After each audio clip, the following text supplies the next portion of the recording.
What's going on, guys? Welcome back to the channel. I hope you're all having an awesome week. The weather here in Victoria is absolutely beautiful. We're gonna go check out my good friend Dustin's new Jeep Gladiator. He just put some 37-inch tires on it with no lift, and I really wanted to see how they fit, and I thought I'd bring you guys along because you might be interested in seeing that as well. But before we head out, quick update on the EcoDiesel Wrangler.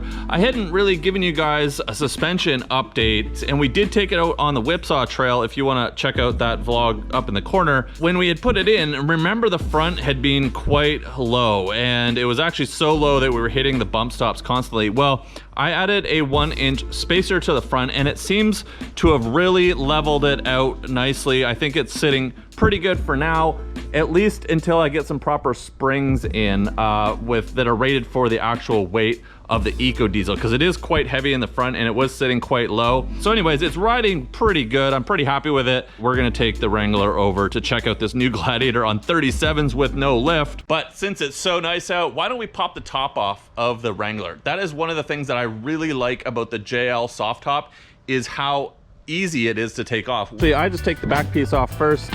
You just unclip it from the two side pieces. These pop out of their channels. They slide it out of this tube. The next part is to pull off these rear corner windows. Pull, but you just undo this Velcro piece here, unhook this from the channel, unhook it from the bottom channel, one-handed.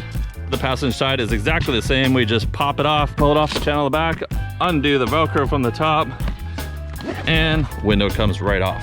Now, if we wanted, we could drive around like this. This is safari mode. I kind of like this look, and what I do like is that you block all the sun, so if my daughter's sitting in the back, we can easily have this roof blocking the sun, or if it starts raining, most of your cargo is going to get covered anyway, so you don't have to roll around with all of the back pieces if it's not perfectly sunny like it is today. But we're going to put the entire top down anyways because it is beautiful and I want to drive around with the top down.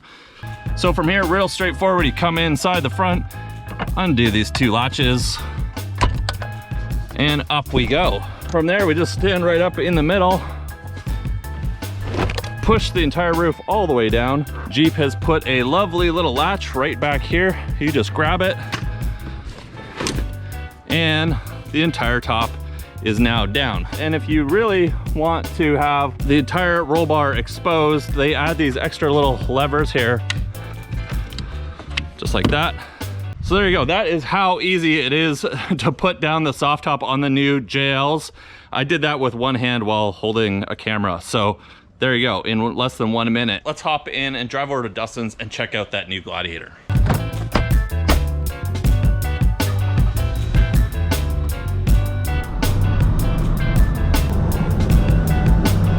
I must say that I don't think I'm ever gonna get tired of hearing that diesel motor and turbo whistling. So far, I'm really enjoying my decision to go with the diesel when I spec'd out my JL, and the torque is just phenomenal, even with the 37-inch tires.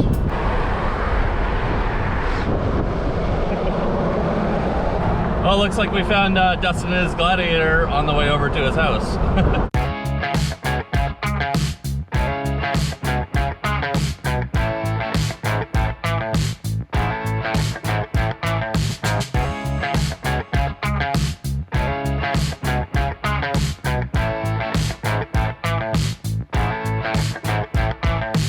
All right, sorry about the wind, guys, but here's Dustin's brand new Gladiator, which he couldn't wait to stuff these 37-inch Toyo MTs on here.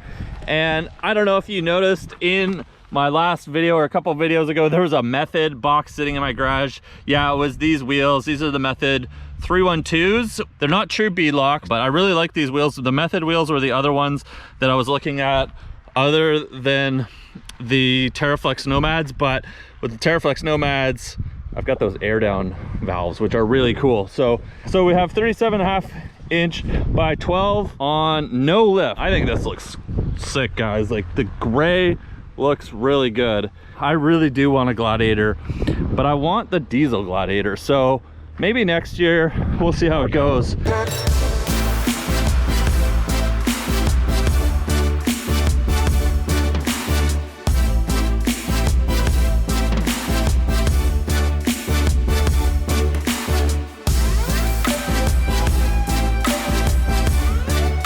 when you're following this down the road, it doesn't need much lift and it looks really good.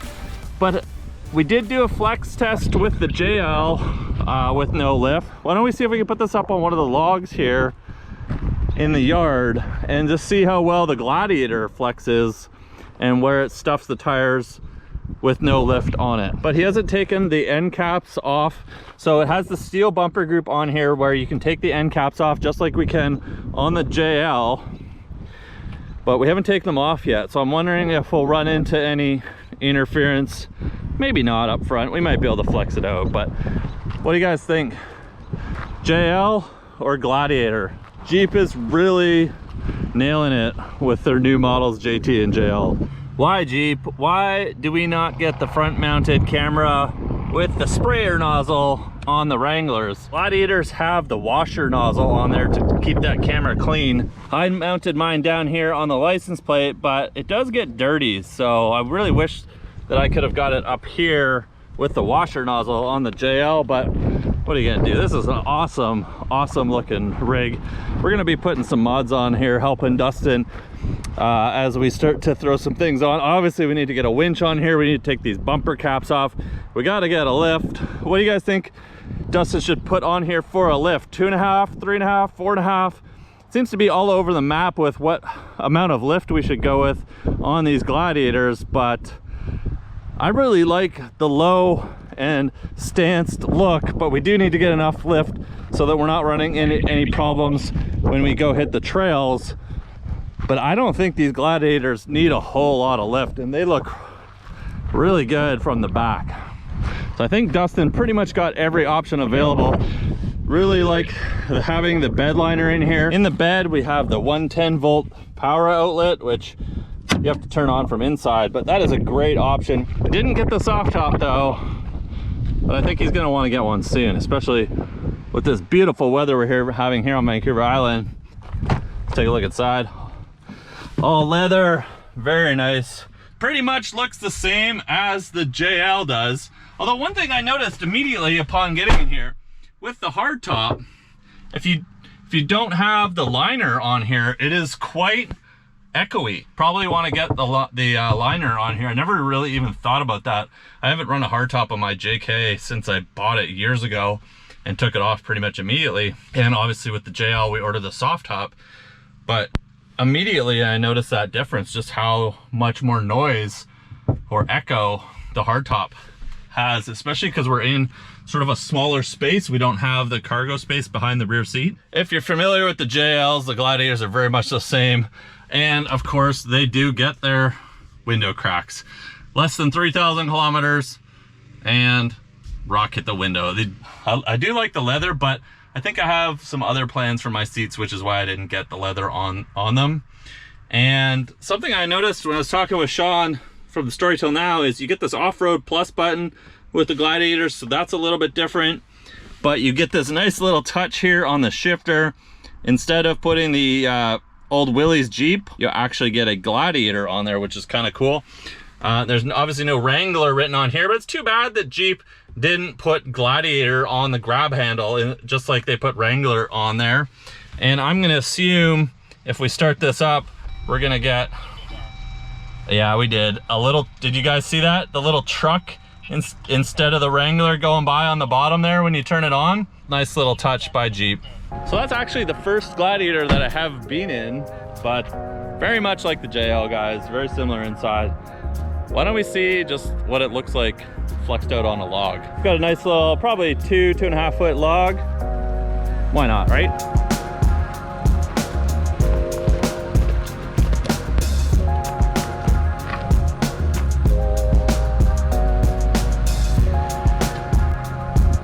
Go, a little bit more. Stop. There we go. It's all right. I mean, that's pretty good on 37s.